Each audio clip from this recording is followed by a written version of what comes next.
at the conference. There were about 20 of us, men and women, most of whom were married. One evening, we found ourselves in a bar.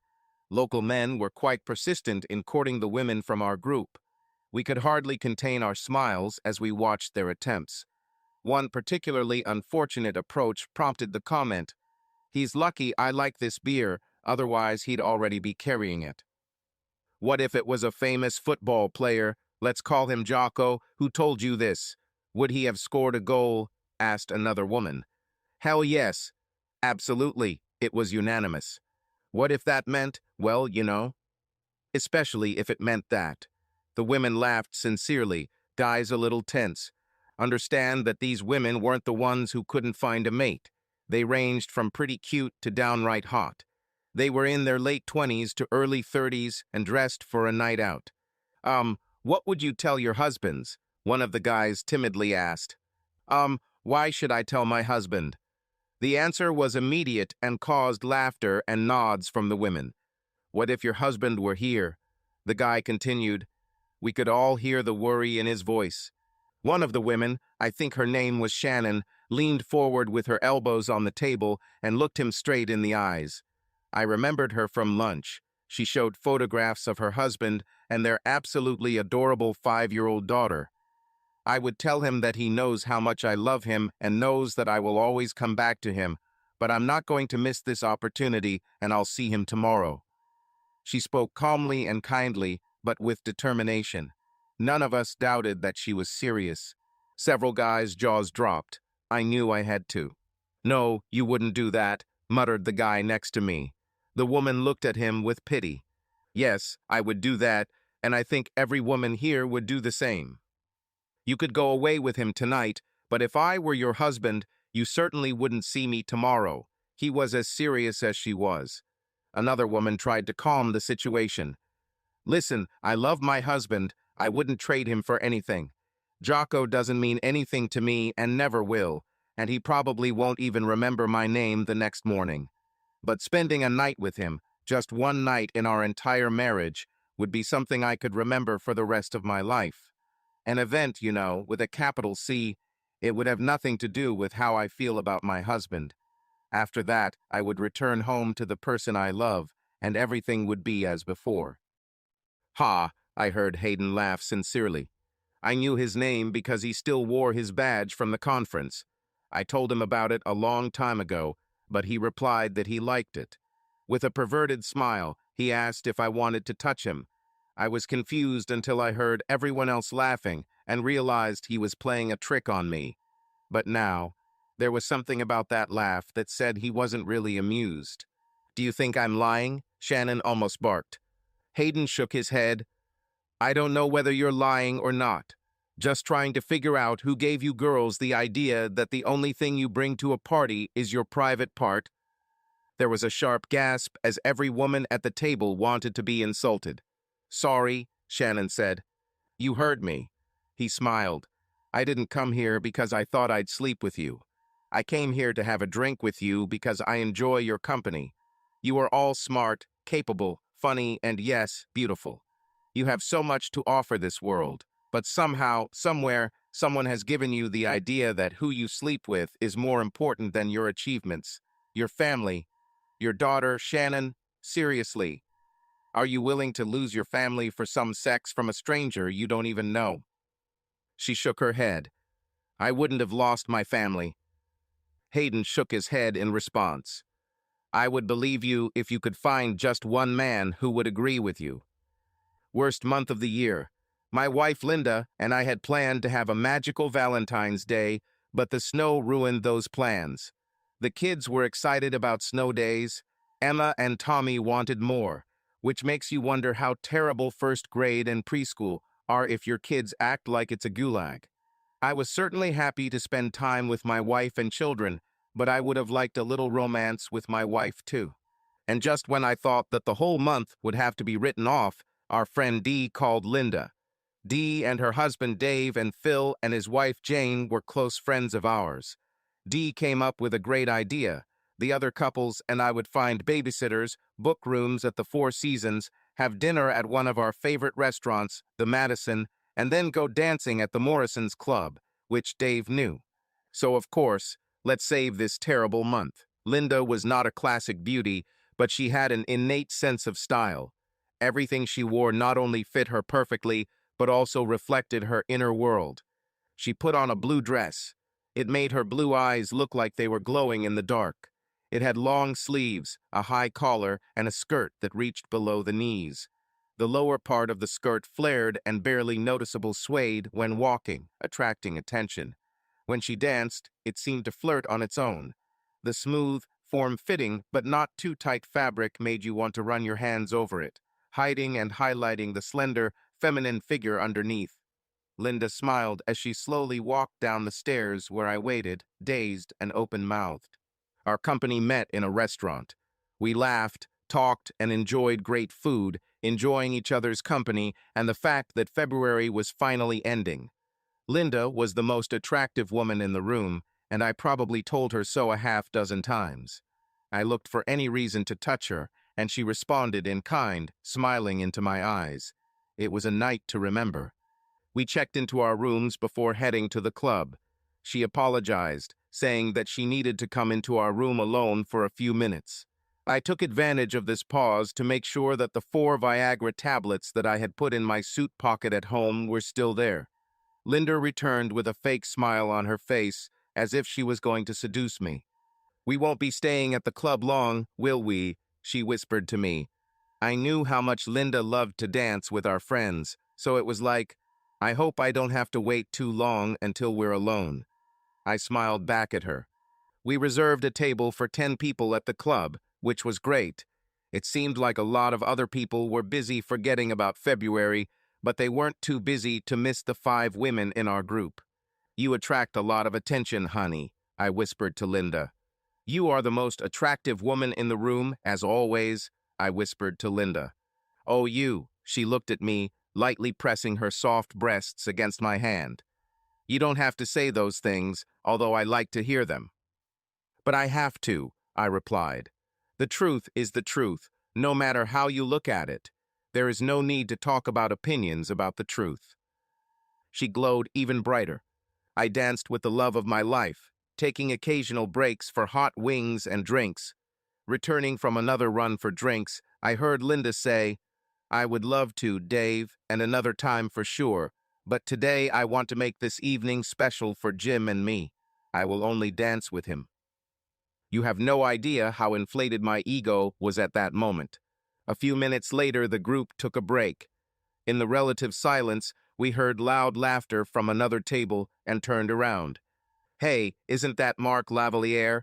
Phil craned his neck to look. It's him, Dee shouted shrilly. Mark Lavalier was the star tight end on our city football team. He was known as a really nice guy and was also highly respected for his social work. "And it doesn't hurt that he's handsome," Dee added. Linda and I knew who he was, but at that moment we were not interested in anything except each other. The music started playing again. "Shall we dance here or upstairs?" I whispered to Linda. But before she could respond, Jane interrupted. "Look, he's coming here." Indeed, Mark Lavalier left his table and headed towards ours. I found it funny to watch the reactions of the women at our table.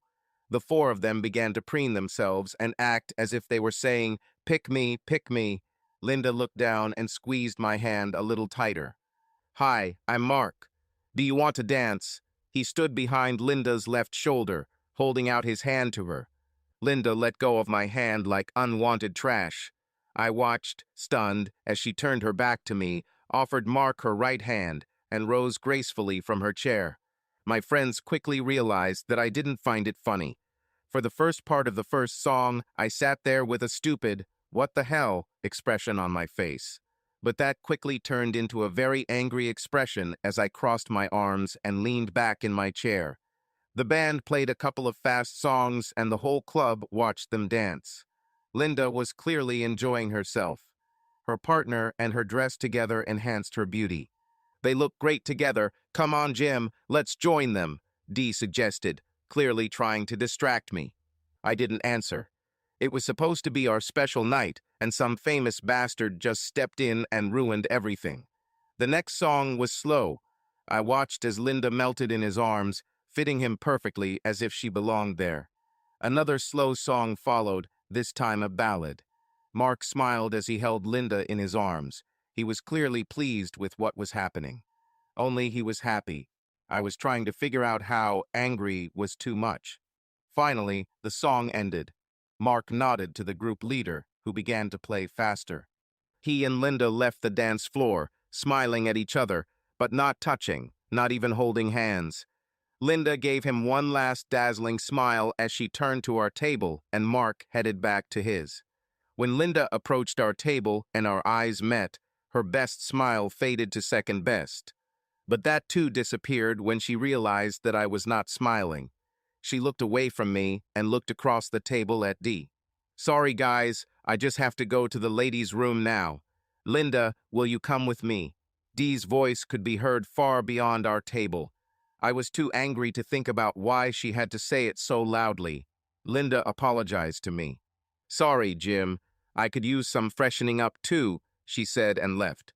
The table was completely silent for several minutes until I saw Dee returning. I was nodding to myself long before she sat down. "Will she come back to the table?" I asked. "Jim, Linda loves you. She loves you and the kids more than anything in the world, and you know it. But tonight she will spend the night with Mark." The freezing cold that spread through my body gave me almost claustrophobic tunnel vision, and the tightness in my chest seemed to want to squeeze all the air out of me. But apparently this did not affect my face, since no one seemed concerned about my health. If anything, they seemed more afraid for their safety, as all my friends looked like they were ready to move further away from me. "Look, Jim, I know it hurts, but it's just for today. Linda knows, as we all do, that you are the only man for her, and that will always be the case. You're a good guy." This idiot clearly didn't understand the whole situation, but I just silently glared at her. "You're making too much of a problem out of this. It's just one night, and then she'll come back to you tomorrow, and everything will be the same. She asked me to remind you that she loves you and will always come home to you. Are you completely abnormal?" Dee leaned back in her chair as far as she could, her eyes wide and frightened. I took a long breath to calm myself and let it out slowly. Dee was an idiot, but she wasn't the one who just ripped my heart out. Several of my friends and their wives laughed, but I noticed some movement near the bar. When I looked over there, I saw that the young woman had just spat out her tequila sunrise on the floor laughing. She closed her eyes and shook her head in self-condemnation. I watched as she grabbed some napkins from the bar and began wiping her face and clothes. I smiled as I watched her, until she met my gaze and said silently, "You son of a bitch." She laughed. I laughed too. I didn't think I could do this for at least the next 10 years. I shook my head with a smile. "You know what? I have somewhere to go," I said, pulling my wallet out of my pocket and placing $200 on the table. I then stood up and took off my wedding ring, throwing it on the table. "You're not going to divorce Linda over this, are you?" Dave asked. I laughed again. "Good night, guys," I said, heading towards the bar. She was a real top 10, not that bitch Linda. Girl at the bar. Blonde, blue eyes, long legs, C-cup breasts, and all this is wrapped in a tight sky blue dress. Double Johnny Walker Black, no ice. And Coca-Cola in addition, without ice. "Please," I told the bartender, handing her my credit card. "Is it that simple?" the girl asked. "Apparently," I smiled. She nodded several times. She nodded several times. I saw it all, you know. I nodded too. When I wasn't looking at Mark, I was watching this sweet couple dancing and drinking, so lost in each other. I thought she would turn him down. "Yeah, me too," I sighed, taking my 2 glasses from the bartender and taking a long sip of whiskey.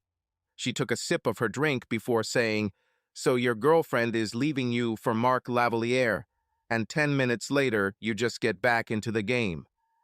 No," I replied. Her eyes widened in surprise. "My wife of 10 years. "Whoa, damn," she interrupted. "And the mother of my 2 children," I smiled. "Damn," she narrowed her eyes at me. I don't want to seem like a bitch.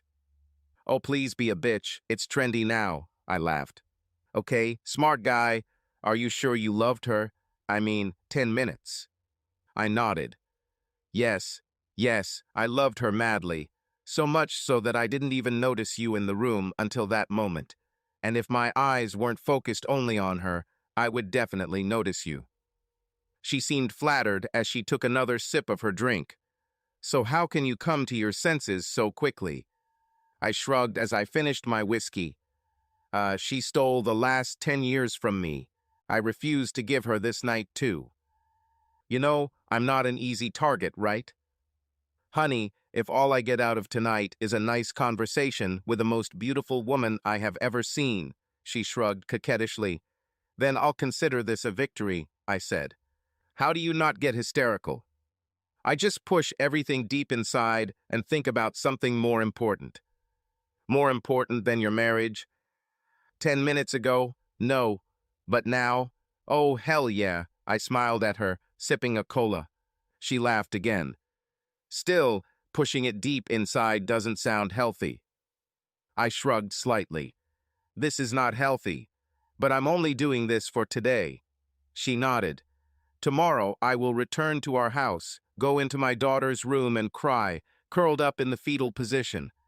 She looked like she felt guilty when she laughed. I'll just ugly cry, you know.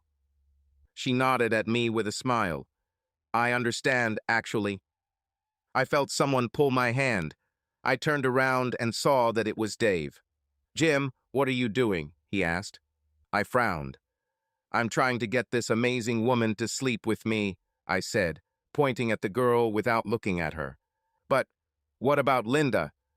Dave, I exclaimed with irritation, rubbing my eyes with my right hand. If this wonderful woman doesn't come with me to the hotel tonight? I nodded.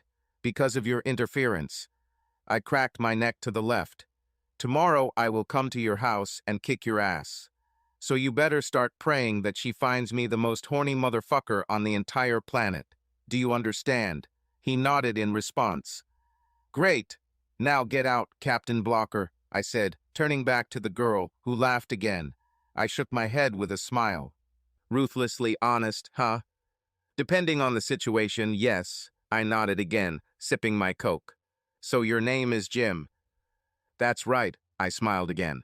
She took another sip of her tequila sunrise. Aren't you going to ask my name?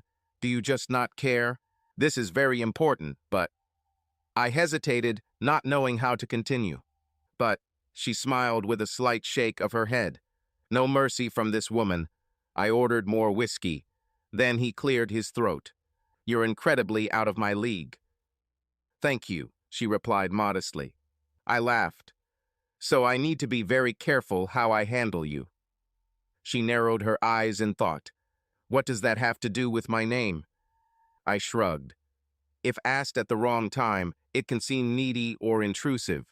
And since you were here throughout my nightmare, the last thing I need is for you to think that I might be intrusive. I finished, taking my drink from the bartender. She thought about it for a moment before nodding. By the way, my name is Ellen. I swallowed a sip of whiskey. Oh God, I hate this name. Sorry, I have to leave, I said, pretending to leave. I cannot describe how glad I was when she, laughing, grabbed my hand to stop my feigned flight. No, seriously. It's a great name, it suits you. I'm not sure I like it, she said, shaking her head. Well, I think your parents chose well. Besides, with your appearance, L would be too obvious. Oh my God, you're good at this, she laughed. I smiled even wider. This woman was a real salvation. What did you imagine your evening like when you went out? I asked. Have a couple of cocktails. You can check the box, I interrupted. She smiled with a slight nod. Fend off several unpleasant types with unsuccessful tackles. I guess the box can be ticked. She nodded. And maybe dance a little. I finished my drink. Ellen, would you like to dance? I asked, holding out my hand to her. Her eyebrows rose in a flirtatious gesture before she took my hand. I took her to the dance floor and lost track of time. I don't know how many songs we danced to. but the last three were slow. Ellen pressed herself against me in a comfortable but insistent manner. The band announced that they were taking a break. Ellen and I couldn't agree more. I took a couple of Viagra tablets out of my pocket and ordered 2 bottles of water for us. Pretending to scratch my face when our drinks arrived, I popped the pills into my mouth before handing the bottle of water to Ellen. I took the pills and asked, "Are you ready to leave here? If she says no, you can always go back to the hotel and have fun with pornography. It'll still take my mind off Linda." She thought for a moment. "I told you I'm not an easy target, Jim. And I never said you were, but..." She raised her left eyebrow, waiting for him to continue. "I have a room at the Four Seasons." I slid my hands around her waist and pulled her closer. "With a bottle of Crystal on ice and a dozen chocolate-covered strawberries just waiting for me to command them to come." Well." She wrapped her arms around my neck. "I think I should at least try the champagne," she smiled. I smiled and nodded several times, slowly moving closer to her until I was almost touching her with my nose. I waited a moment for her to make a decision, and then she tilted her head slightly to the left, and I kissed her tenderly several times. "You taste delicious," I whispered. This brought out another quiet laugh from her. I carefully led her across the dance floor to the cloakroom at the entrance to the club. I looked to my right and saw that all my friends were still sitting at our table. But before I could wave at them, Phil, of all people, stood up and shouted, "Jim is my damn hero." And then everyone except Dee and Jane applauded. And I mean everything. The patrons, the staff, even the band members who were still on stage. Ellen blushed to the roots of her hair and covered her face with her hands. But I heard her laugh. I waved to the guys and a few other people around as Ellen, and I approached the exit. "You know we'll never go back to that bar again," she said with a laugh as I helped her with her coat. "Are you crazy? This is our new home." I smiled. "These people adore us," I said, putting on my coat. Ellen looked at the girl at the counter, who just shrugged and nodded. Ellen was embarrassed by some ridiculous feeling of shame, but still laughed. I held the door for her and hugged her as we walked towards the hotel. "Thank you for making this evening so wonderful," I told her. "Ha, I didn't do anything." "Oh, don't say that. You could very well just send me packing at any moment." She tilted her neck to look at me. "Are you serious?"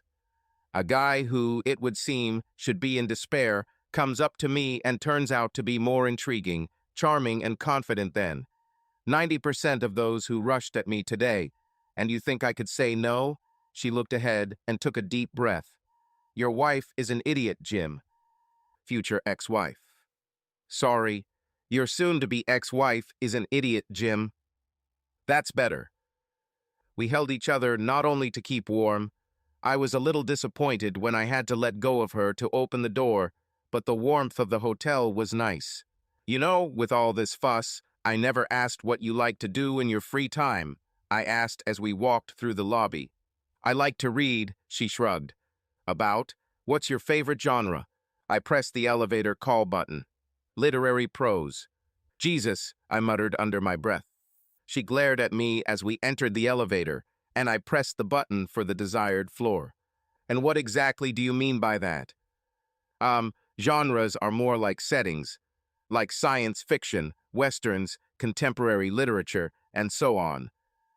She narrowed her eyes at me before saying, "Romance." It was like it was a test. Good point. I think it would be more accurate to say that literary prose is simply sad. But you can't have a genre that expresses only feelings, because my favorite genre is happiness. I smiled at her. Her squint turned into a real evil look. "I hate you." I laughed when the doors opened. Then he leaned down and kissed her passionately. "Thanks for that," I said. She gave me a small smile. "At any time." Then her eyes widened as she pointed behind me. "Door." I managed to insert my hand between the doors in time so that we could leave, laughing, and went to my room. When I entered, I helped Ellen take off her coat and hung it in the small closet. I was just about to hang mine up when I heard, "Oh, well, that's interesting." I walked up to the bed and saw a god of a chocolate bar on each pillow. In the middle of the bed was a bra and panty set that I had never seen before. They were dark blue, darker than Linda's dress, with black lace trim. I muttered, slipping a finger into my panties. Then he collected the chocolates and looked at it all, shaking his head. Sorry, Jim. What? I raised my head sharply to look at Ellen. She looked at me sadly. No, no, no, no. I just thought that she didn't know me at all. What do you mean? I don't like God of a chocolate. Well, it's not that I don't like them, but they seem bland to me. And the underwear. I lifted my panties. It should be smooth, so that you can run your hand over it without clinging to a bunch of embroidery. I told her about this before, but chocolates are her favorite. And probably underwear too, Ellen added. I nodded. More likely, most of her underwear looks like this. I sighed. Slowly, a huge smile appeared on my face. What? Ellen asked nervously. Do you mind wearing this and letting me take a photo? I asked. No, she shook her head. Only for phone screensaver. No, she laughed. So I can use it as a trophy. No, that sounds like a terrible idea. I guess so, I laughed along with her. Would you like a god of a chocolate bar? Yes, please. I gave her the candy and threw the panties in the trash and ordered champagne and chocolate-covered strawberries. We talked for a while until the food arrived. I carefully poured the champagne, covering the bottle with a towel to catch the cork, holding the bottle over the ice bucket. We sat and drank almost a glass. We'd both already had a little to drink that evening, so I didn't see the point in pouring more. I tried one of the chocolate-covered strawberries. It was good, but I was already pretty full. Ellen ate too, then stood up and looked out the window. She was the epitome of beauty, standing with her back to me in that dress, with the city lights behind her. So relaxed, so confident, I almost couldn't take my eyes off her. But I had work to do. The challenge, I needed to regain my self-respect. I put the glass on the bedside table and got up from the chair. He took the tie off his neck. He unbuttoned his jacket and vest, leaving them in the chair. Then he approached Ellen from behind. I placed my hands on her hips, gently pressing myself against her. Suddenly, she began to tremble. I whispered in her ear, "It's okay." I kissed her jaw. "I won't ruin this moment." I slowly ran my thumbs along her back, where my hands rested. Her eyes were tightly closed. "Do you trust me?" I kissed her on the neck. I barely heard her quiet. "Yes." "I won't hurt you." I kissed her behind the ear. "I know," she almost moaned. "Why are you so nervous?" I whispered. "I'm the one who needs to impress you." She bit her lip and shook her head slightly. "I want this to be the best you ever had." Her voice almost broke into tears. I shook my head with a smile. "Ellen, this is already the best." We made love tenderly. My alarm clock rang. For what? I thought. Kill him. Burn him with fire, I heard Ellen mutter faintly. She was all over my chest. Drool. God, she's so cute in the morning. I almost laughed. Hell, the alarm was set to remind us that we had an hour left before checkout. So it's already 10 in the morning. I started kissing her forehead and around it. "Hey, baby, we have an hour before we leave." She muttered contentedly. Then she sighed. "Damn. Do we need to get up?" she asked without opening her eyes. "Yes." I smiled and kissed her nose. She opened her eyes and answered me with several kisses. Fuck morning breath. We finally got out of bed, showered, and got dressed. I packed what little I had brought and suddenly realized that Linda's things were still there. It took me a little while to figure out what to do. I put her sneakers, socks, jeans, blouse, and toiletries in the 3 trash cans that were in the room. Then he sighed with satisfaction.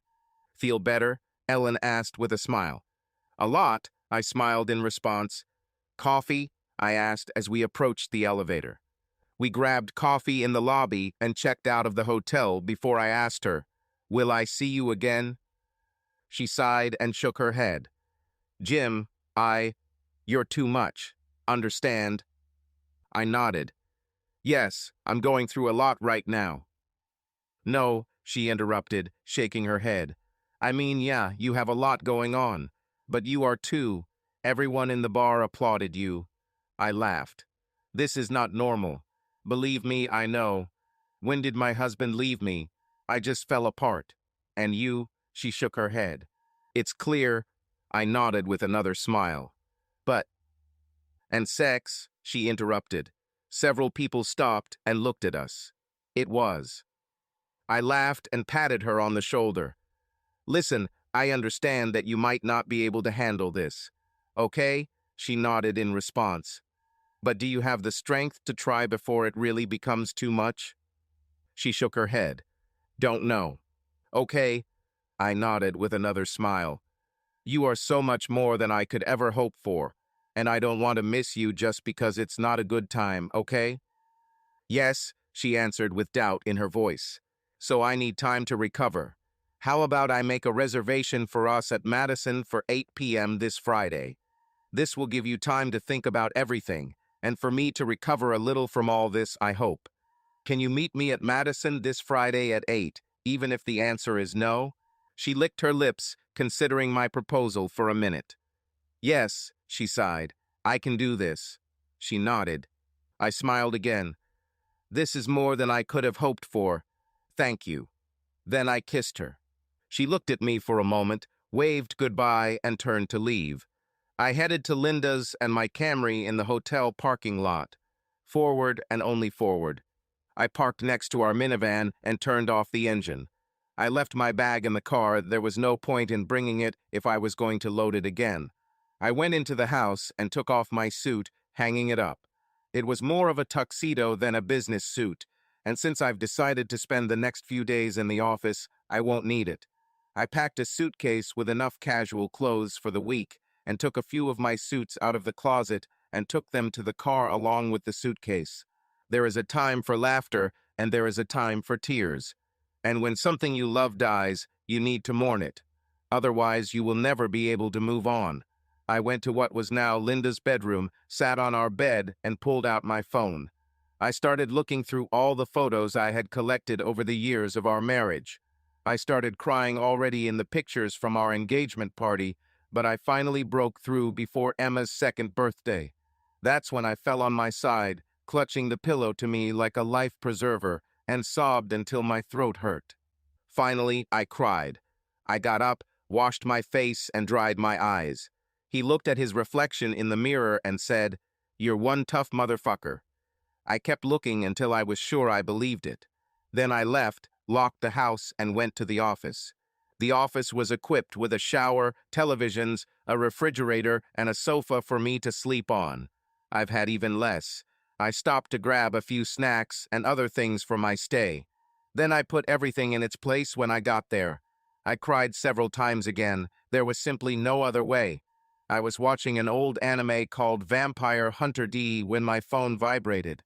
I looked at the phone screen and saw, "Bitch. What's happened?" "Hello, where are you?" Linda asked. I even pulled the phone away to look at it, hoping that somehow the phone would make sense of her last question. "You have find device, idiot. What does 'where am I' mean?" I heard her clear her throat. "When are you coming home?" "You were my home, until she destroyed it last night." "Do you want to rephrase the question?" "No, Jim, you still have a home." "Bitch, you burned it." The children ask when you will be home." "Crap. I forgot about those little buggers. I didn't forget them at the nanny's." "Fuck Linda, she could have taken them. I mean, in my misery, I forgot how to do it without ruining their lives too much. Tell them something happened and I'm at work.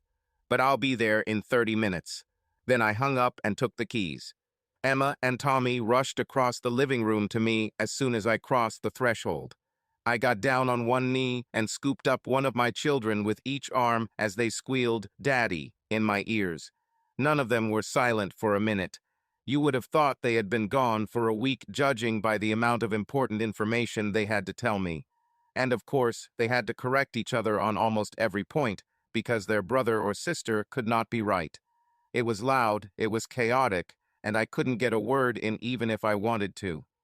This was exactly what I needed. Eventually, they calmed down and went back to playing, leaving me alone with Linda. I stared at her, waiting to see what crap she would come up with to fix everything. "It's still me, the same as always," she said with a gentle smile. Of course, she knew what I was thinking. "Nothing has changed. My love for you is the same as yesterday." I laughed and nodded. "Yes, that's the problem." I smiled. I think she realized that things weren't going according to plan. "Jim, I want to make this evening special for you. To thank you for allowing me to do this amazing thing." I sighed. "I didn't allow you anything. You did it yourself. And if by special you mean sex." "Well, yes," she said, rubbing the back of her head with her right hand. I nodded. "I don't have second-class sex with anyone." She lowered her hand, and her expression changed to anger. "And the incubation period of HIV is 6 months. I do not have AIDS. Well, yes, a minute ago you thought that I would have sex with you again. So excuse me if I don't take your word for it." I laughed. Now she was sulking. I shook my head. "You never knew me right. I know that our love will withstand any test and will last a lifetime. I know you're in a lot of pain. I know that I have to atone for this, and I will do it, no matter what the cost. But most of all, I know that you love me so much that eventually you will overcome your pain and everything will be fine between us." "God, you're delirious." She looked stunned, but was about to say something. I raised my hand to stop her. "We have no love. You proved it last night." "No, Jim, never think like that. You mean the whole world to me." I raised my hand again. "That's enough," I said in a condescending tone. "You can't get out of this. You can't pretend you love me just because you can say it." I shook my head. "Last night did you show me how I feel, children's welfare, our marriage? None of this matters if it comes between you and what you want. Jim, I didn't mean to hurt you. No, it's much worse. You didn't care if it hurt me or not. You wanted to be the center of attention, and you didn't care at what cost." She started crying again. "This is not true. Your actions say otherwise." After a long silence, she asked, "Who was that girl?" I pretended to take a shocked breath. "Which girl?" "The one you left with." She frowned. Ellen." I smiled as if I had pleasant memories of her, because I did. "Oh God, I hope she's at Madison on Friday. Did you sleep with her?" "Babe." I shook my head at her and sighed. "Because of you? I had the best night of my life." I didn't laugh or smile. I was just being honest. She started crying again. She'll get used to it. I'm used to it." What now?" she asked quietly between sobs. "I need to call LV and find out what awaits us." "No," she whispered. Suddenly, she burst into uncontrollable crying. She tried to rush towards me, but I pushed her away. She was shaking all over. I had never seen her so broken and could not even imagine that she could be like this. "I never wanted this. Never, never this. I wasn't looking for this, never. Neither him nor anyone else. You know that this is not so. You have seen everything. I would never do this. I I love you so much, Jim, and I want you. Only you. Please believe me. Please tell me I didn't ruin everything. I'll die if I destroy it. You're strong, Jim. Please tell me we can fix this. Please give me some hope. Please, for God's sake, tell me you love me. I hope you die, you selfish bitch." She was so shocked that she stopped crying. I shook my head at her again. "What did you expect? Did you really think you wouldn't have to pay for this?" Now she was shaking her head, as if confused. "Because of this? This was an isolated mistake." "No, the mistake sounds like it was an accident. It's like you didn't want it." She was still shaking her head. "But you wanted it. It was just a bump in the road. We can survive this." I nodded. "Yeah, to you, it's just a little bump in the road, because you don't care that my heart was ripped out." "Jim, She tried to approach me again. I pushed her away again. She cried even harder. "I never wanted to hurt you. Your actions say otherwise." We had dinner and read with the kids, as always. Then it was time to go to bed. I kissed them when we put them to bed. No matter what Linda does, no matter what happens to us, I will do everything possible for my children, whatever it cost me. We returned to the kitchen, probably out of habit. Put the kids to bed, put away the leftovers from dinner, talk a little before bed. Linda reached out to touch my neck, as she always did when I was stressed. I waved her off. "Stop it," I said sharply, as if she were an annoying pest. She sighed. When it became obvious that she didn't know what to say, I said, "You need to get tested for styes this week." "Do you have to embarrass me like that, Jim? Mark is an athlete. He must be clean, I'm sure of it." "It's not for me, dumbass," I replied sarcastically. "Fuck you. I'm not stupid, asshole." "I'm not an asshole," I smiled. "I'm an asshole. The goat doesn't realize he's being offensive. Anyway, you slept with a professional football player. These guys live in Puntown. You probably weren't the first woman he slept with that day." She shook her head, thinking. "Do you want to know the results? I really don't care. But your weak grasp of reality has already destroyed your marriage. Don't let it destroy your body, too." I was waiting for her answer because it seemed like she was having a hard time choosing what to say. Finally, she looked at me and nodded several times. "I'm going back to the office to sleep. I'll stop by for dinner tomorrow to see the kids." "When are you going to?" She bit her tongue. "Well done." I smiled a cruel but proud smile. "When will you return to the house for good?" I thought about it. "It depends on what LV says." She nodded. I left. I went back to the office to sleep. And yes, I cried again. I made sure I was home before the kids woke up and made them breakfast. I spent the day with my children, enduring Linda's presence and sometimes going to the garage to cry when necessary. Sunday also showed me that I owe a lot to Mark.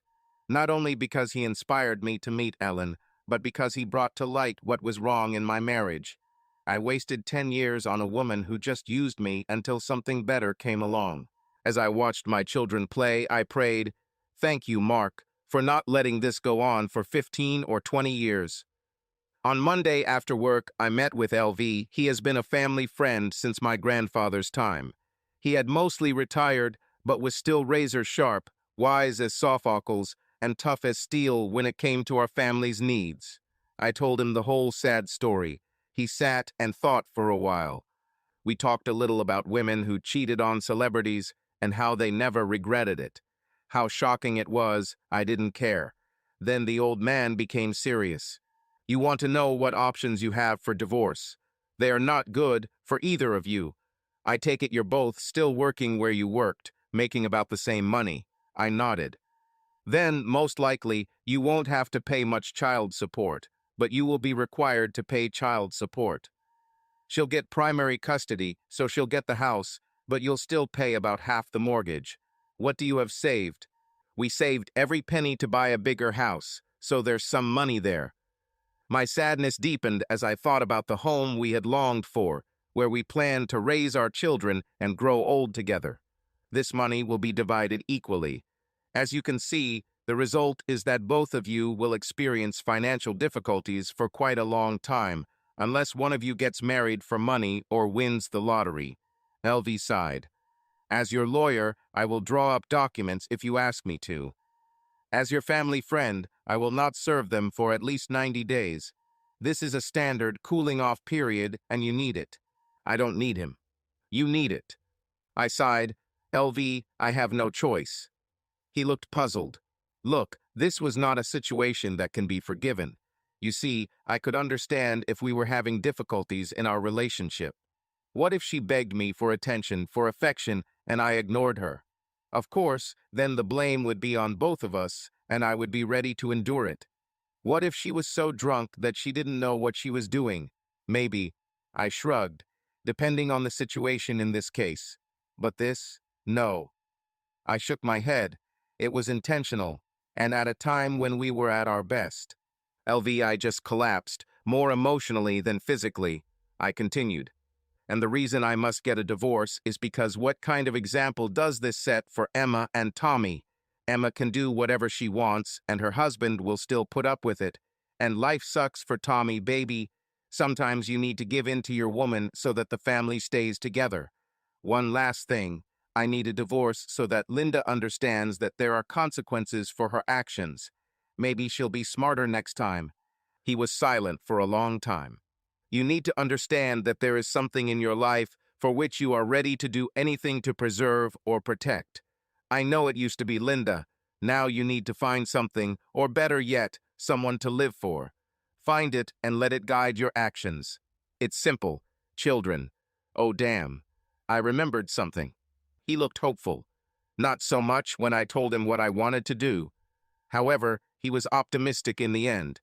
No, this was not a grand revenge plan to ruin Linda and Mark's lives. Just something that was supposed to provide children with a good childhood.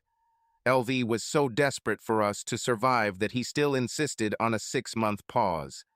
After all, it wouldn't make much of a difference to my life, so I agreed. He was almost like family, so of course, why not? I came home that evening, smelled a delicious dinner, and saw my future ex-wife in that same blue dress, with a smile that tried to be the best, but was betrayed by her insecurities. She started backing away as I walked towards her. She stopped when she hit the kitchen counter. I hooked my fingers under the top of that shit's high collar and tore it open. Linda let out a small cry. I grabbed the broken ends and tore the damned thing in two, tearing it off her body. Linda stood shivering in her underwear. I crumpled up the remains of the dress and handed them to her. It's this kind of stupidity that makes forgiveness impossible. I didn't mean. I wanted. I sighed and walked over to the pantry and grabbed lighter fluid and a lighter. Go get dressed before the kids see you, I said, walking towards the fireplace. I threw the dress into the fireplace and carefully doused it with lighter fluid. Then I set it on fire and watched it burn. When I turned around, Linda was still standing there, just watching. Go get dressed. I don't know how I survived that evening, pretending to enjoy it all, but I managed. I can't say that I deserved any kind of Oscar. I didn't fool Linda, but the kids didn't notice anything strange, and that was all I cared about. We stood in silence for some time. I put the coffee on the boil. I talked to LV today. What did he say? That we are too poor for a divorce, I said, looking at her. She looked wary, as if she knew it was a trap. I told him to go ahead with it. Her shoulders sagged. And how? She didn't finish. I want to do what is best for the children. I saw her nod. And one day I heard about a couple who got divorced. I don't know why. But they earned good money. One was a doctor, the other a lawyer. I made sure she was watching me. Each of them bought an apartment for themselves, but left the house so as not to disturb the lives of their children. She looked puzzled. She knew we couldn't afford it. They changed every 2 weeks, taking turns living with the children in the house, and when they were not with the children, they lived in their own apartments. Are you really going to throw away our 10 years together over this? I don't throw anything away. I shook my head. You did it. Why are you making such a big deal out of this? It was Mark Lavalier. Can't you really just give me that night? I sighed. I don't make a big deal out of it. This is a big problem, you stupid chicken. She didn't like my insult. I'm sorry that you don't understand that cheating leads to divorce. But I spread my arms to emphasize the world around us. Almost everyone else understands. Judging by her expression, she didn't like any of this. So, what are we going to do? I'll finish renovating the garage for another bedroom. You stay in the master's room, and we will be housemates. She looked even more depressed. As soon as the children grow up and leave, then we can sell the house. If I find a serious relationship, I will bring her a few times to introduce her to the kids before she becomes a regular dinner guest, and you will do the same. I think at this point she really realized how badly she screwed up. From the moment he asked me to dance, I stopped and looked at her. She stood with her back against the kitchen table, arms crossed, staring at the floor. She shook her head. I was no longer in control of the situation. Everything just happened. I didn't know what I was doing. She finished, looking at me. This is complete nonsense. You didn't talk to me. You didn't ask if you could dance with him. You didn't ask if you could sleep with him. You didn't ask why I was upset when you sat down at the table. You did everything to prevent me from interfering, and you had enough control to tell Dee this long story about how you were going to sleep with Mark, but love me. So no, you were in control, Linda. You were a selfish bitch, and you wanted Mark. Now you're a selfish bitch who doesn't want to be a bad person. I guess I don't want to think of myself as a woman who could do something like that. Yeah, well, let me know when you get to the stage where it's my fault you slept with him. Her gaze went back to the floor, but now she looked sharply at me. I'm looking forward to this moment. Jim, I love you. I was about to answer, but she raised her hand and closed her eyes. I know. I know. She looked at me. But there must be a moment in the future when you can trust me again, right? I sighed heavily. Do you understand that I had to open my own savings and checking accounts today? She looked scared. Because I can't trust you to be there for the kids in the long run. She simply shook her head several times. But can I ever trust you again? Hope. In the end, I hope we can be friends again. For the sake of the children, if not for the sake of something more. Her eyes brightened a little at this small hope. Is it true? Take it easy, tigress. You have a long way to go before we get there. We drank coffee and talked about things that didn't matter. How much heavy stuff can you bear in a day? Even I had my limits. I need to get back to the office, I said when I noticed it was late. Can't you stay here? I looked at her like she was crazy. Please? I sighed. I have a date with Ellen on Friday. Oh God. She exhaled, leaning on the table for support. I waited for her to come to her senses. Still want me to stay the night?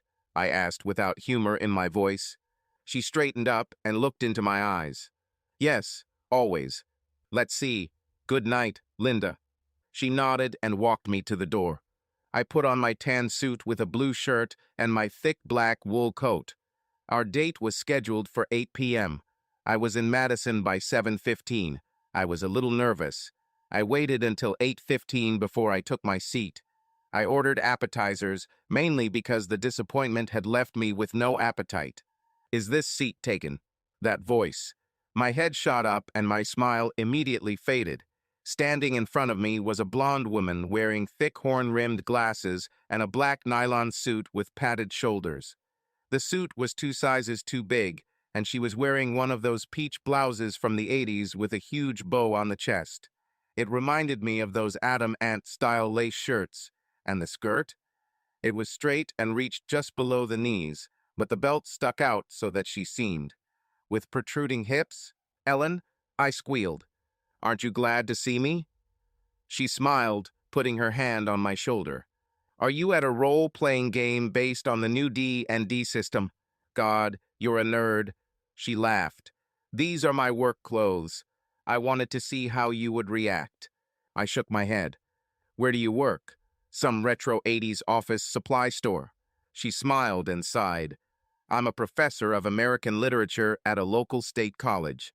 I nodded, suddenly understanding everything. So, modest and strict. Well, yes, and what if I dress as usual? I have a bunch of horny teenagers staring at my chest instead of listening to what I have to say. She smiled, taking off her glasses and putting them in her purse. Are you by car? Yes, I paid for parking a couple of blocks from here. Great. She nodded, taking off her jacket. Then she unzipped her skirt and let it fall to the floor, revealing a tight black miniskirt that reached mid-thigh. She then took off her blouse, revealing a tight white turtleneck sweater. Better? She smiled. I had to pull myself together to get out of the chair and help her sit down. Okay, tell me how it went, she asked. Pretty bad. I shrugged, perplexed. Yeah, details, and how do you cope? She asked as the waiter took our order. Aren't these the very things I should not talk about on our first date? This is not our first date, this is already our second. And we started from an unusual point, so tell us. And I told her everything that happened that week. About her tears, Linda's, and LV's confusion. I don't think he agrees with me that divorce is necessary, but... I shrugged again. Well, yes, because if you just continue and your love wins everything, she'll just do it again, right? and I think the celebrity requirement will become much lower. I nodded. But dear, he is the same city councilman. She laughed. But he's a weather presenter from Channel 8. I smiled. But he has advertisements for used cars. We laughed. God, why does this suddenly make me feel bad? She raised an eyebrow. Probably because you're right. I told her about my plan. She grimaced when I explained about Linda and I being housemates. So, now let's move on to the second part of our dinner. Have you decided where you stand in all of this? I asked. She sighed and put down her fork.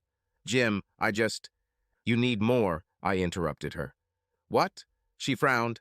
And get it together, weirdo. She shook her head, laughing. Then she sighed. I don't want to be a mother. I nodded. And at the risk of appearing, she shook her head several times. No matter how you feel about women who don't want to be mothers, I don't want to be one of them. I frowned. So you don't want to be around my children? No, I just don't want to have children. I have nephews and nieces. I love children.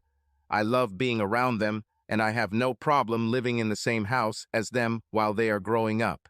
I just don't want to carry these little parasites inside me, destroying your body just to help continue the race. You are a monster. Shut up, she laughed. This is not a barrier for me. I already have 2 wonderful children. That's enough for me. Okay. She took a deep breath, took a glass of wine, and looked into my eyes. And my career comes first. I shook my head slightly.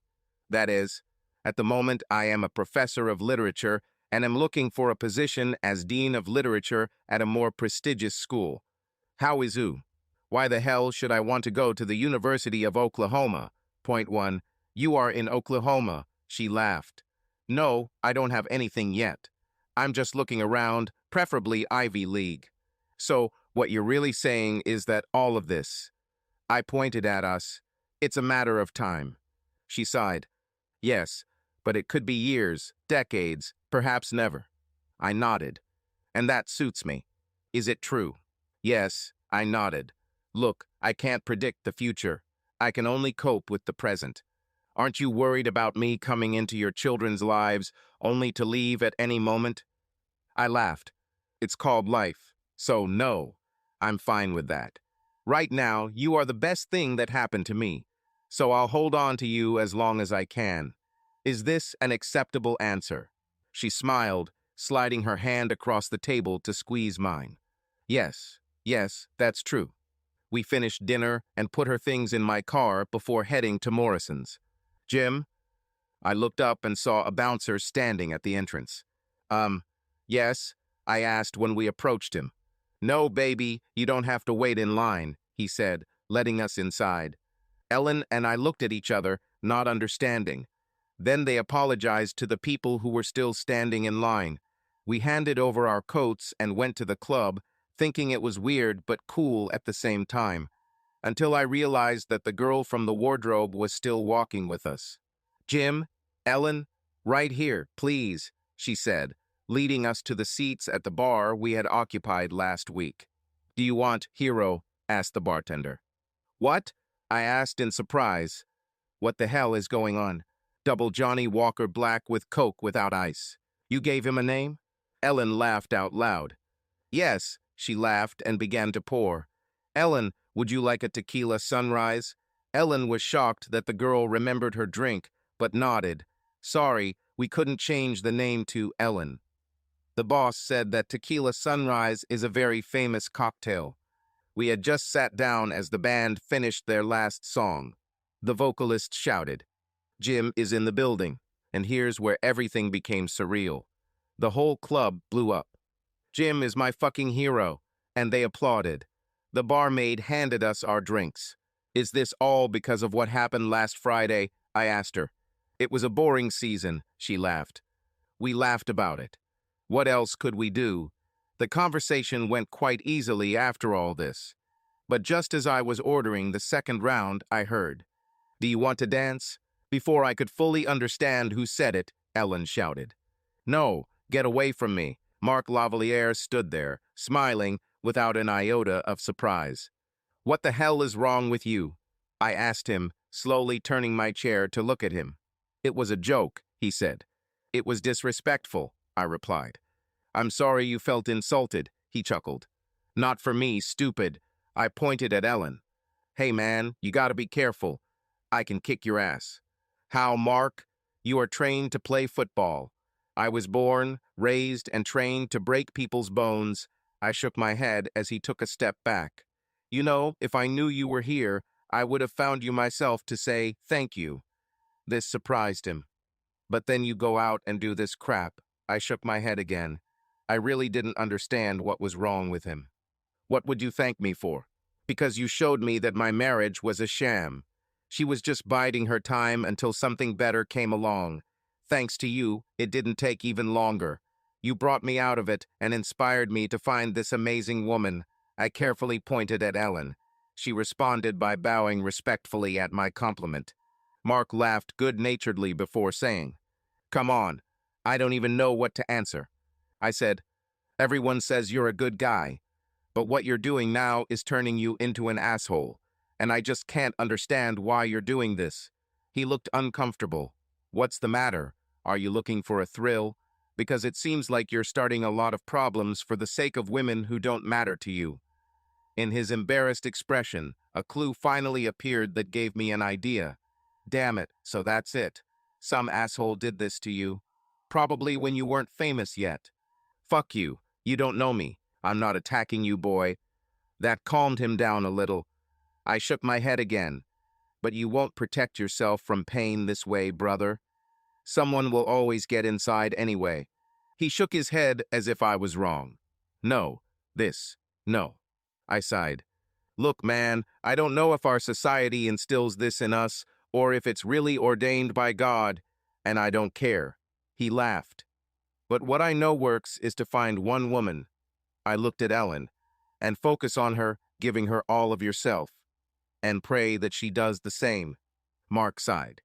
And what happens when it turns out she doesn't? I shrugged.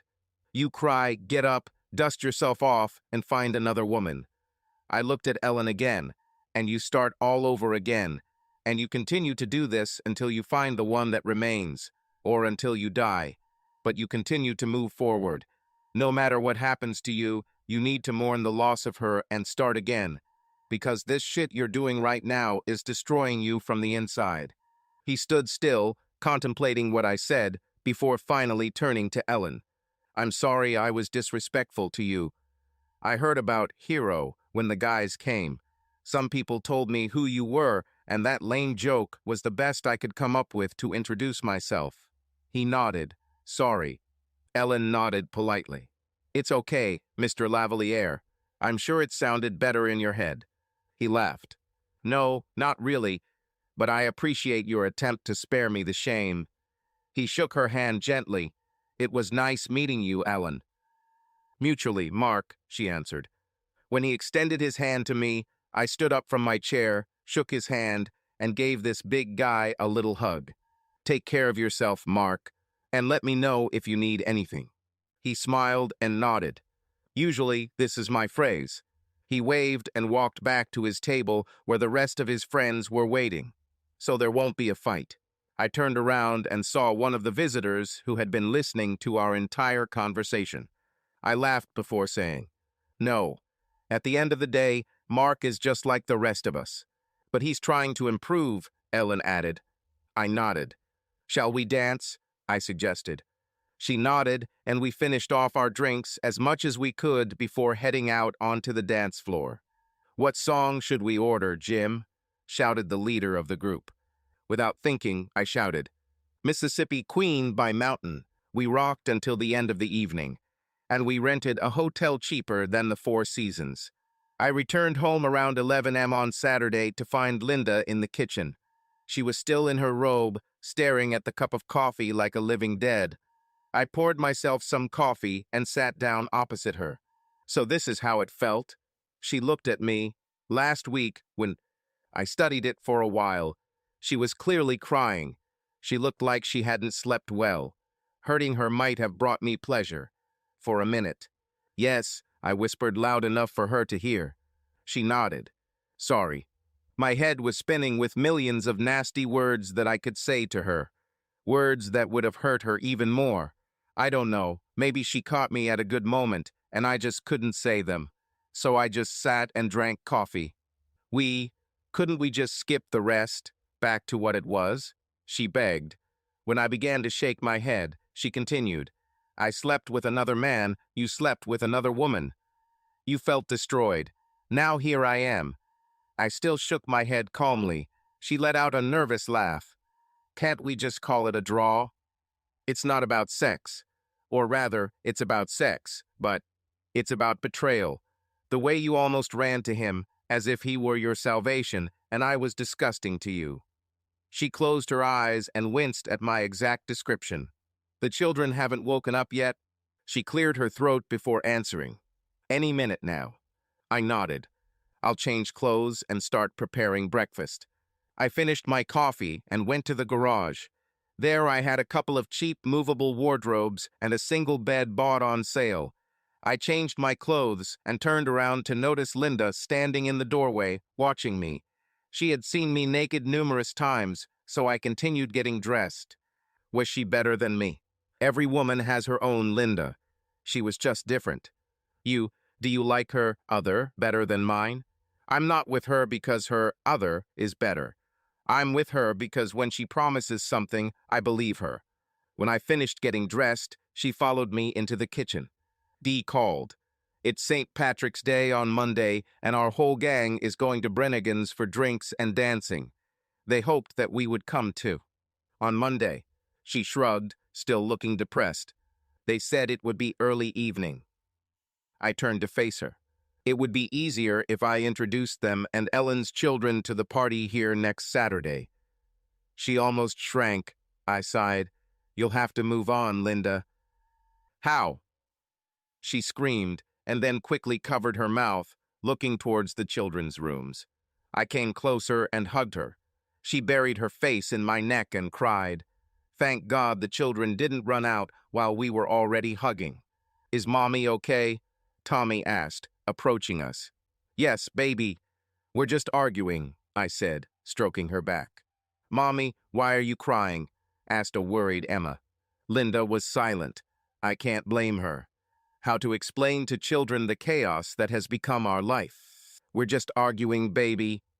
You know how you and your friends sometimes fight at school? I asked. Yes, she nodded. I shook my head. The same. And just like you and your friends, Mom and I will eventually make peace. Fine. Fine. Emma didn't look happy, but it seemed to calm her down a little. Sorry, Mommy, she said. I felt Linda wrap her arms around my back and clung tightly to me, still hiding her face. After a moment, she let go of me, then turned around, squatted down so that she was eye level with Emma, and wiped the tears from her face. It's okay, honey. I'm fine. Your dad is right. We just disagree on one issue. She hugged them both and then kissed them on the forehead. Everything will be fine.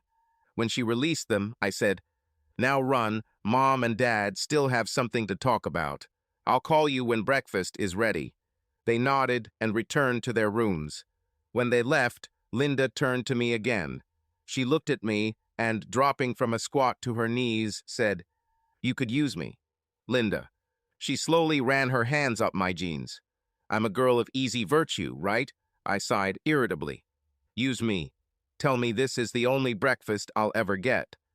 By this point, I had already grabbed her by the hair. She gasped. I pulled her head back, forcing her to tilt her neck to the left and look at me. Take me to your garage and chain me there. Humiliate me and use me as you please.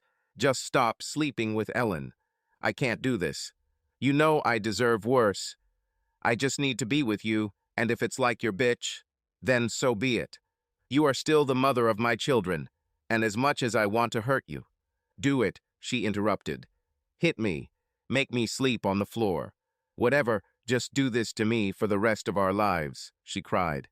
I can't. I know what you want. Of course I want to. But I can't be with a woman I can't trust. She closed her eyes and shook her head before allowing me to help her up. I'm not proud of it, but I knew I'd replay the scene with a different ending later in the evening. I went to prepare breakfast. A party next Saturday seemed like a good idea. It was awkward at first, of course. Our children and other guests' children ran around the backyard enjoying the play area we had installed for Emma and Tommy. They shouted, laughed, and did not seem to notice the adults' awkwardness. Ellen called me before she drove up, just like I asked her to. I made sure to warn Linda and take her with me. If she was going to make a scene, it would be better to do it at the front door, so no one would know about it. We stood there for a few moments before there was a knock on the door. "Hi, Ellen," I smiled, leaning down to kiss her. "This is Linda," I said calmly. They both nodded slightly at each other. Then we stood for a few more moments without closing the door. Ellen was the first to break the silence. "Is this the moment when you call me a family destroyer?" Linda laughed quietly, then shook her head.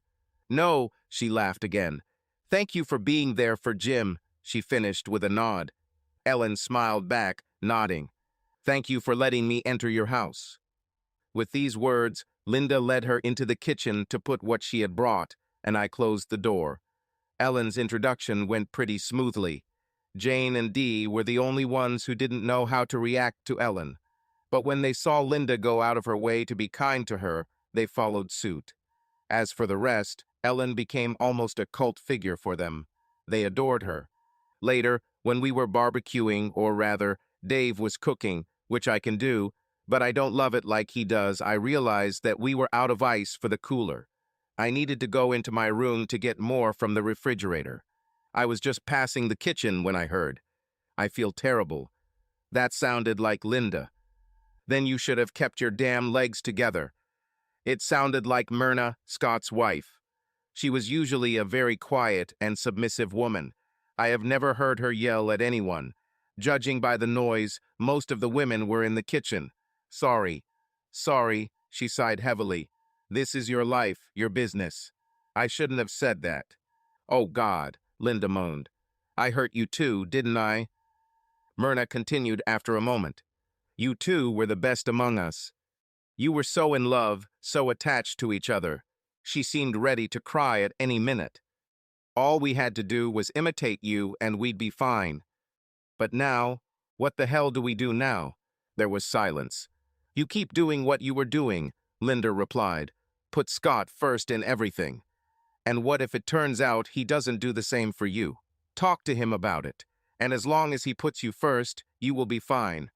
Never allow yourself selfish thoughts, run away from them. Think about me and know that only one selfish act can destroy everything." Fuck the ice, I went outside. The party went well, everyone seemed to have fun. Ellen stayed the longest, helping with the cleanup along with a few others. Emma pulled me aside to talk earlier. She told me as I walked her to her car. "How did it go?" She laughed. "She's adorable." I nodded. "She noticed that you were touching me a lot." I nodded again, "Like you did with Mom." I exhaled, filled with tension. "I didn't expect this yet. What did you tell her?" She shrugged. "I told her I'm not here to take her mom's place. That I can't take her mom's place. Her mom will always be her mom, but I would like to be her friend." "Did she buy this?" Ellen hit me. "It wasn't a lie, asshole." She laughed. I laughed and nodded. "Is she okay?" Ellen nodded now after a moment of thought. "I told her I care about you and you care about me. And yes, I think she's at least tolerable." "Good," I said before leaning down and kissing her deeply goodbye. "Thank you for coming. I really enjoyed today." "It was my pleasure." She smiled as she got into her car. "And I would come even if I didn't like you." It was confusing. Why? "I love barbecue."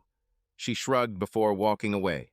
A few days later, after the children had been put to bed, Linda said, "Emma's teacher called me and asked if anything was wrong at home." "Why?" "That's pretty much what I said," she said with a slight smile. "Emma seemed to be a bit of a bully at school. One of her friends divorced his parents, and Emma always stood up for him when other children made fun of him. Today, she stood up for him with her fists." I admit, I smiled at the thought of my brave Emma fighting for her bullied friend. Did she win? Jim, Linda scolded me. One way or another, the teacher summed it all up and came to the conclusion that something was wrong at home. Then she called and warned me that it was affecting Emma. I sighed. I wish you had mentioned this earlier. I know I was going to, but... I looked at her as she stopped. She shrugged. I didn't know how you would react. I wanted to make sure we could talk about this before you just ran off with your, I know what I'm doing attitude. I do know what I'm doing. Jim, she sighed and shook her head with a smile. She's our baby. We have to make sure that what we do won't harm her. My expression must have hardened because before I could say anything, she stopped me. Please don't say that. I raised my hands in surrender and let it go with a deep sigh. Yeah, I'm a stupid fucking adulterous bitch. My right eyebrow went up. And yes, I really believed that I would be able to take Mark, and that you're going to sit here like a little bitch, and be grateful when I return home. She nodded. I'm an idiot. I had no idea who I slept with, and I had no idea how easily you could leave me. Okay? I wasn't sure what to say to all of this, so I shrugged. Fine. But I really believed it, right? I nodded. Yeah. So this was really what I thought would happen. Yeah, I asked suspiciously. Fine, she said cheerfully. So, selfish? Certainly. Silly? Check it out. No respect for you? The same. Intentionally putting my children at risk? She stopped and waited for me. Are you really trying to move on from what you did to our children? She laughed cynically. I won't get away from anything. No, it's my fault, okay? And what should we do about it? Once I had cooled down, we discussed what we would do and planned to discuss it with her tomorrow after school. The next day, Linda and I pulled Emma aside to see how she was feeling. Emma, I take it you hit a bully the other day? I asked her. He was picking on Lloyd. Did he hit Lloyd? No, she said softly. Okay, you know, if he only talked, then you'll have to keep talking. Right? I asked. Yeah, she muttered. Okay, then why don't you tell me why you actually hit him? She looked confused. Because he was picking on Lloyd. She shrugged. Fine. I laughed. Sometimes I forget that she is only 6. I had to ask, why don't you tell me what's really bothering you? She looked scared to say anything. Baby, you're not going to upset me or your mother, I pointed at Linda. It's okay, honey. We just need to talk about what's bothering you. Linda told her. She was silent for a long time. Are you getting a divorce? Why do you think so? I asked, squatting down next to her. She shrugged. You don't touch Mom like you used to. And when Ellen was here, you touched her. I looked at Linda. She squatted down too and pulled Emma closer. Mom broke her promise to Dad. I didn't know how important it was to him. But that's how it was. Because of this, I'm really sorry, honey. But yes, we are getting divorced. Emma started to cry. So we won't. Linda interrupted her. Hey, hey, hey, nothing changes. Fine, nothing changes. She hugged Emma. Dad isn't leaving. No, I laughed. You saw my room. It is filled with furniture. There are pictures of you and Tommy on the walls. Looks like I'm going somewhere. Really? She asked, hugging Linda. Linda pulled away and kissed her forehead. True, darling. The only thing that changes is that Mom has her own room and Dad has his own. Just like you and Tommy, I said. What about Ellen? Will she come? I laughed. I think she still likes having her apartment all to herself. Emma nodded. Good. Fine. I thought you liked her, I asked. Yes, but I don't trust her. She said she could steal my crayons. She said it was primo. We laughed. She did it now? I asked. What is primo? It means very beautiful, and she's right. You have a very nice collection of crayons. Linda smiled. Emma laughed. Linda squeezed her tightly, kissed her again, and then released her. Emma came up to me, and I hugged her too. He kissed her forehead one more time before letting her go. Are you okay now? I asked. She nodded several times. Your mom and I would never do anything to hurt you or your brother. Just let us know if you need to talk about it again, okay? When she nodded, I told her, okay, run. Go and get those crayons you're so proud of. I smiled. Thanks for that, Linda remarked as Emma left. You were right. Of all the nasty things I can accuse you of, deliberately leading us to this is not one of them. A few weeks later, Linda said that our friends wanted to go to Morrison's again that Friday. Ellen and I had been going there the last 3 Fridays, but this weekend we were planning to spend a quiet evening together. I looked at Linda. Why don't you go with them? Jim, she began to wail. No, I'm serious. You haven't gone out for a long time. You need a day off. I don't want to go out. Linda, you can't just go to work and come home to be miserable. You need an evening of rest. Ellen and I were planning a relaxing evening at home. We can stay and watch the kids, and you can finally have some fun. What if? What? I laughed. What if you meet someone? Go for it. You don't owe me this. No, she shook her head. I'm not going to meet anyone. This won't happen. I sighed. I'm not saying you should or what you need, but if it happens, that's fine for me. I'll be here with Ellen, remember? Now she sighed. What should I even wear? The red dress I love. You always looked great in it. She thought for a moment before nodding. Okay, I'll go tell Dee. I was making coffee on Saturday morning when Linda walked into the kitchen in her pajamas. Ellen slept in my room, enjoying the opportunity to get some sleep. The children were not going to get up for a long time. Hi, how was your evening? I asked. Okay, maybe. Did you have fun? She shrugged. It was awkward at first, but yes, it was fun in the end. Meet anyone special? I asked with an insinuating tone. Yes, she replied in a serious tone. Why didn't you tell me you talked to Mark? I shrugged. At first, because what we talked about concerned him personally, and the times when we met in the club after that, I don't know. I think Ellen helped me get rid of most of the rage I felt towards you, and so telling you about it then would seem like an attempt to hurt you. I finished shaking my head. She nodded. Everything is fine. Yes. He apologized for his role in all of this. I told him it was not his fault, but mine, and last night he acted like a gentleman. Well, good. I poured us a cup of coffee. Are you going to repeat it? Maybe, when I need to go out somewhere, you know. The next day, Dee and Dave came to see us. Dave and I were talking in the backyard while our kids played. Oh, I'm dying to tell you about Friday night, he said. Why such delight? Linda said Mark was there, but pretended everything was pretty calm. No, I mean Linda. Well, I'll just tell you. We had been trying to get Linda to dance for an hour. She looked great, but at the same time she looked like she was ready to go, you know? One moment I was trying to figure out how to help, and the next I saw Mark behind her. Linda, he said. She turned to look at him, and as soon as she recognized him, she screamed, "No!" and jerked back sharply on the stool. We all started scolding him for all the trouble he caused, and I saw him raise his hands before he started talking over all of us. I came to apologize. We, of course, immediately calmed down, feeling like complete idiots for being angry with him. Linda, I just wanted to say how sorry I am for what I did. She had already calmed down by then. It's not your fault, Mark, it's mine. I did it.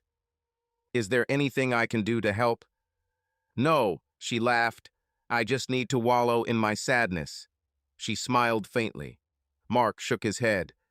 I spoke to Jim a few weeks ago. This caught her attention, and he didn't seem like the kind of person who would want you to feel that way. She laughed cynically. Didn't you hear? I'm a selfish bitch. I don't care what Jim wants. I want to feel like this. I deserve it after what I put him through. Mark shook his head. You need someone to lean on. Linda just let out an evil laugh.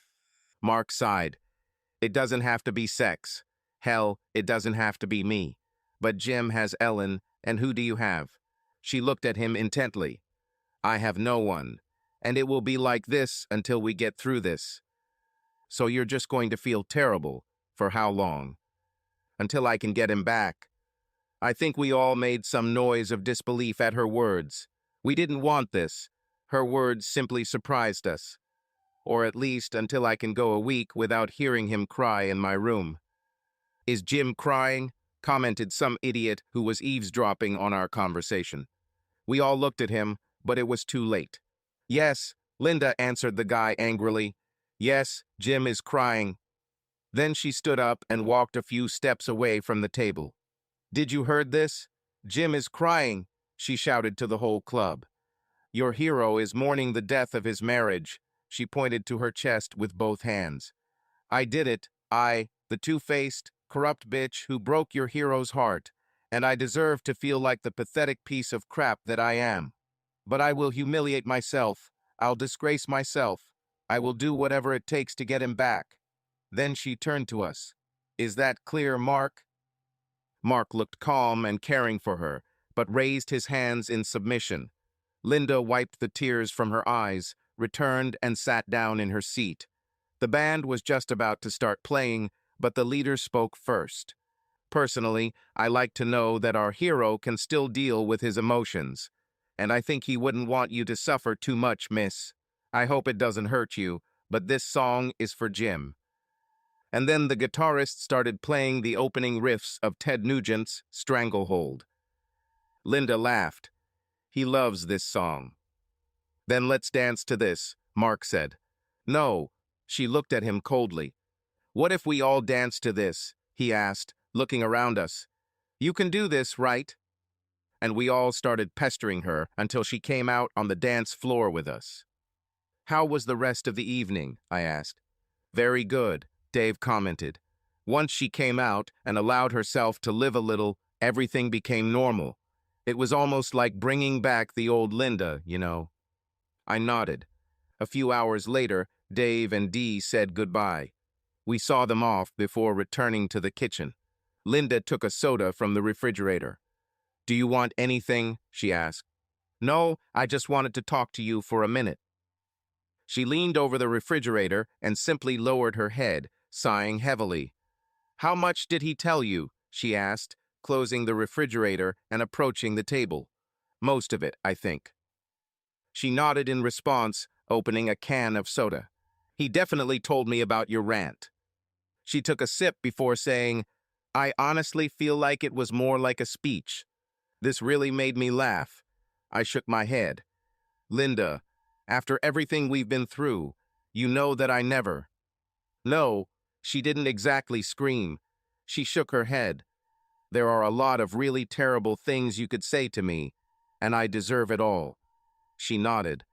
But you cannot tell me that I will never be yours again. She shook her head at me. I know you're still sick, but you're not allowed to take away the only ray of hope I have. Linda, I sighed, that won't happen. You don't know that. You always say you can't see the future. You can only deal with the present. Well, you can't see the future, so you can't say never. I rubbed my face. Linda, our marriage is dead. I pointed between us. It's dead. It's not dead. She shook her head. You still love me. No. She nodded. Let's see. Months passed.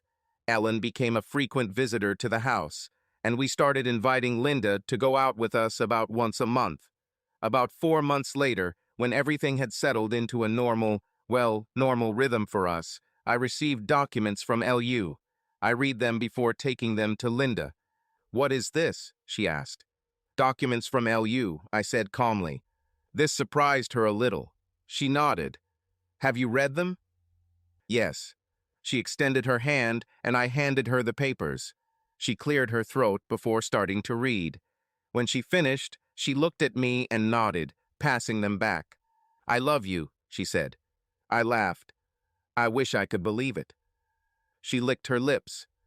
What can I do to make you trust me? I just shrugged and shook my head. There has to be something, right? I did something to destroy us. There must be something I can do to fix this. Linda, everything is dead.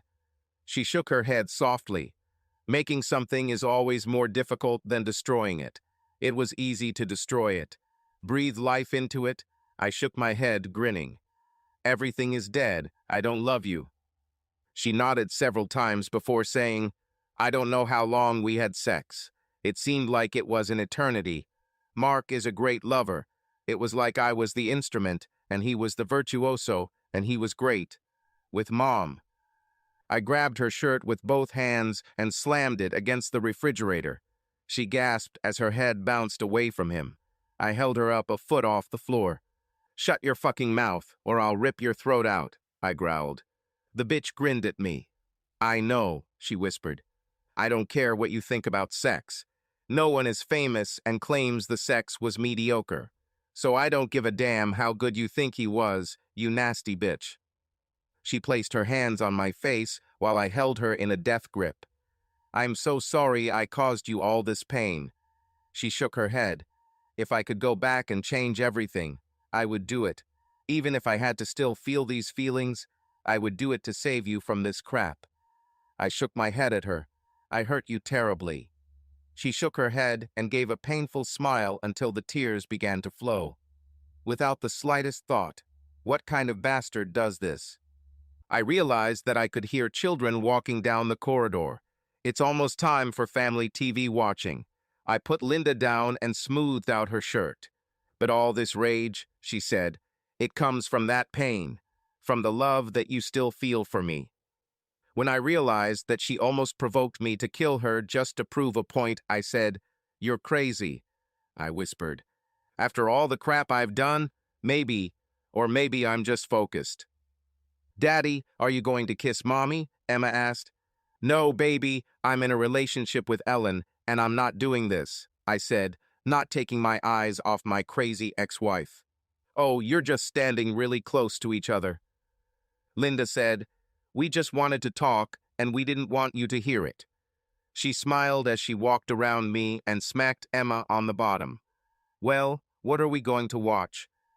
Blue Y, the children shouted. I laughed as I walked with them into the living room.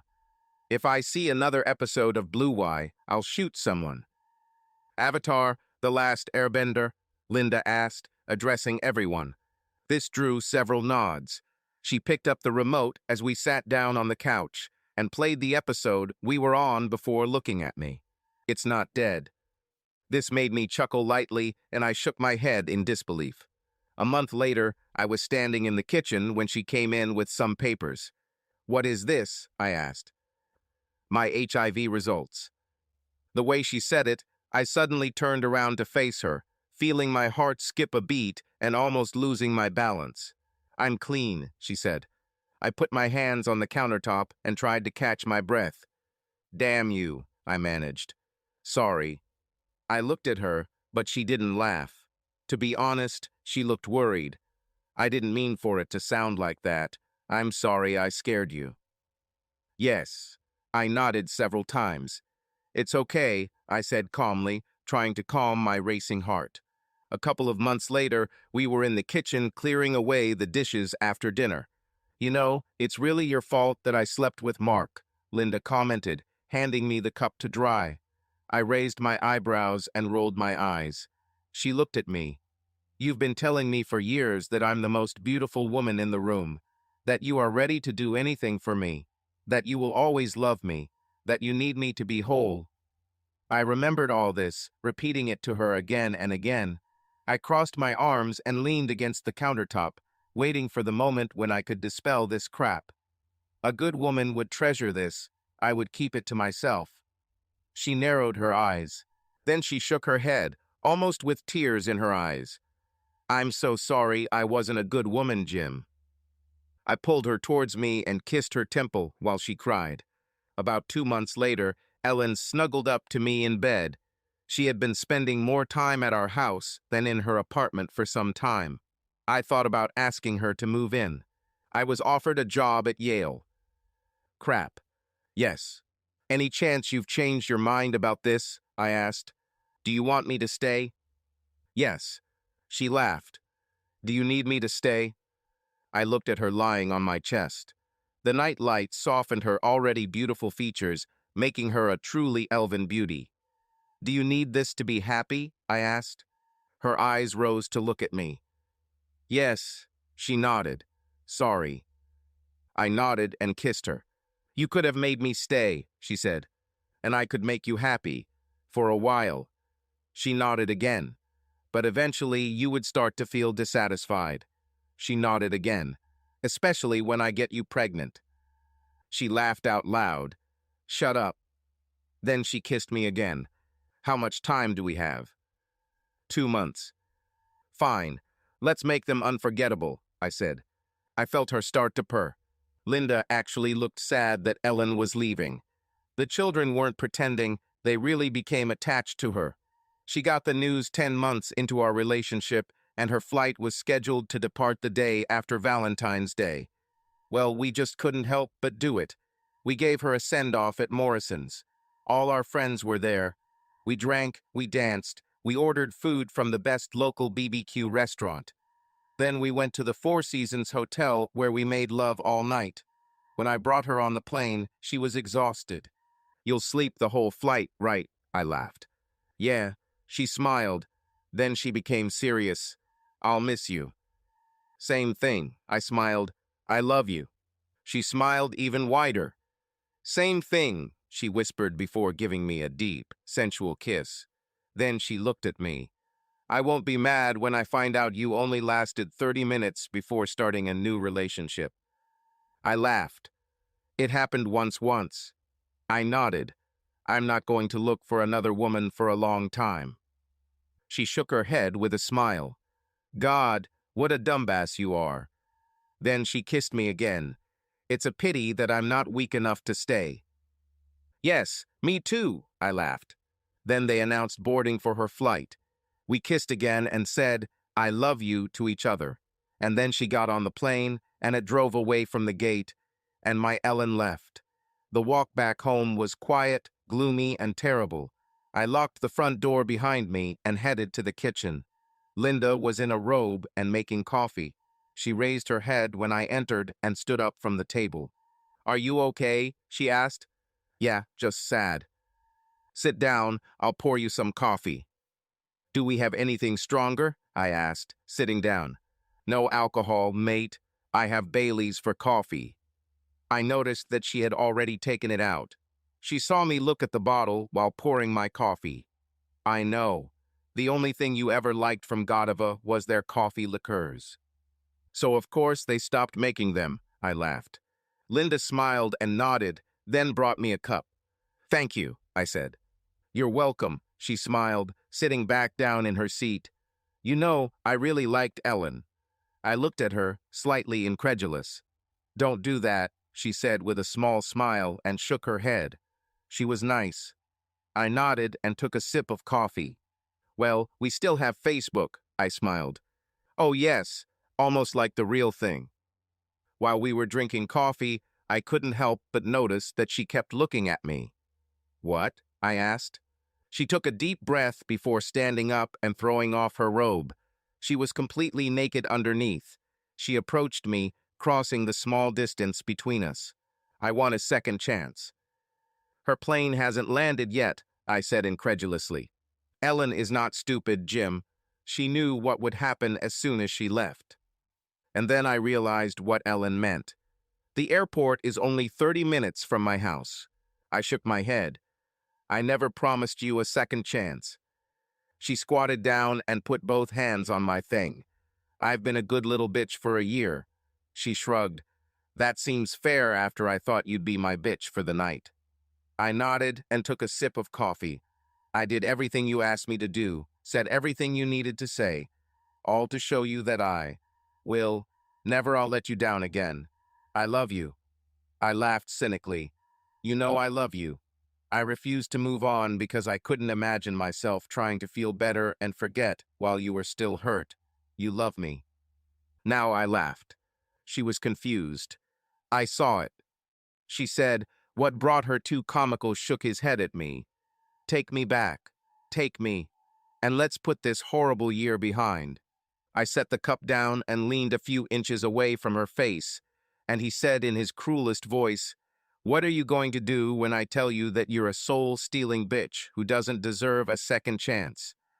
She looked like I had physically hit her. Her eyes closed as she moaned.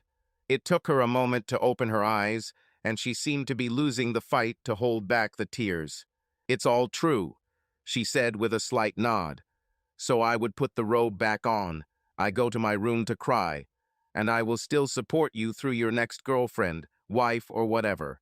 And I pray to God that your last question was a bluff." I leaned a little closer and said in the same voice, "You're a soul-stealing bitch who doesn't deserve a second chance. I don't think I can ever forgive you." The tears were flowing heavily now, but she nodded several times before standing up and returning to her chair. She put her robe back on and buttoned it, turning away from me. I saw her wipe away her tears and try to get her emotions under control. "Are you hungry? The kids and I didn't finish the lasagna. There are a few pieces left." When she asked, she wiped her eyes with a kitchen towel. I stood up and walked over to her. She turned around just in time to see me and start backing away. She pressed her hands to my chest in a weak attempt to stop me. I pulled her towards me and kissed her. She moaned and wrapped her arms around my neck. She kissed me as if I had breathed life into her. She wrapped her legs around me, and I laid her on the table. I tore off her robe while she tore the fly of my trousers. Sex with Linda used to be gentle and soft. We made love, and it was very sweet and satisfying. I think we're done with that shit now. I laughed evilly when I saw her trying to stay awake. She growled at me before pulling me into a deep kiss. "I don't take pills anymore," she whispered. The poor girl was covered in sweat and breathing heavily. She couldn't even lift her head to look at me, as if she was begging the ceiling. I picked her up and carried her to my room. Early this morning, I woke up to Linda running her finger over my heart like a lovesick teenager. She must have sensed that I was watching her, because a moment later she turned her gaze to me and smiled. I kissed her deeply. "What did you mean? You didn't care how good I was. Did you have sex with Mark?" I chuckled. "Well, that was illogical. Most sexual intercourse happens in the head. So you dream and expect that sex will be the best of your life. The implication was that unless he really sucks, it will be the best sex you've ever had." "Do you like sex with Ellen?" "Actually, yes. I wanted great sex, and I had it." I shrugged. "So I made it big in my mind." "Probably." She chewed her lip for a moment. "Is sex better with me than with Ellen?"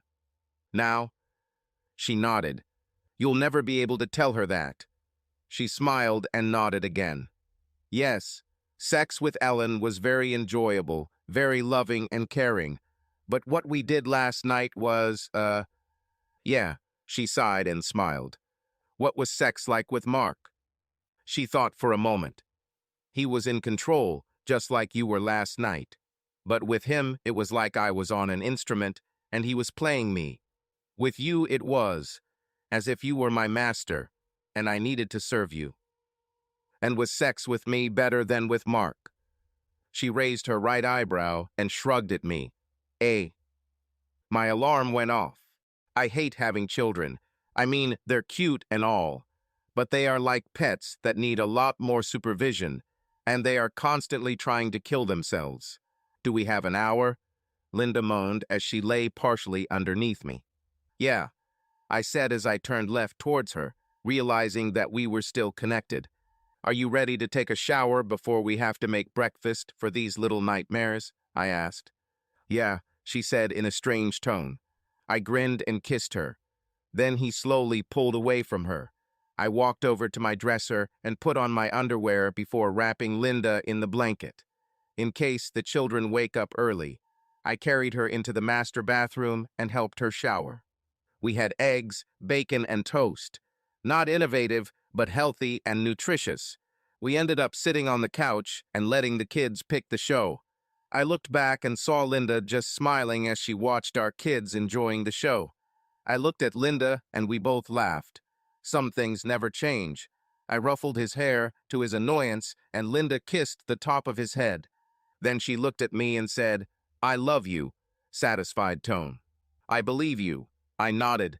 Subscribe to our channel so that your love doesn't cheat on you, and go ahead and listen to the next story, because this story is nothing compared to the next one. If you're under 18, don't even think. Click to the next one. Click to the next one. Click to the next one. Click to the next one. Click to the next one.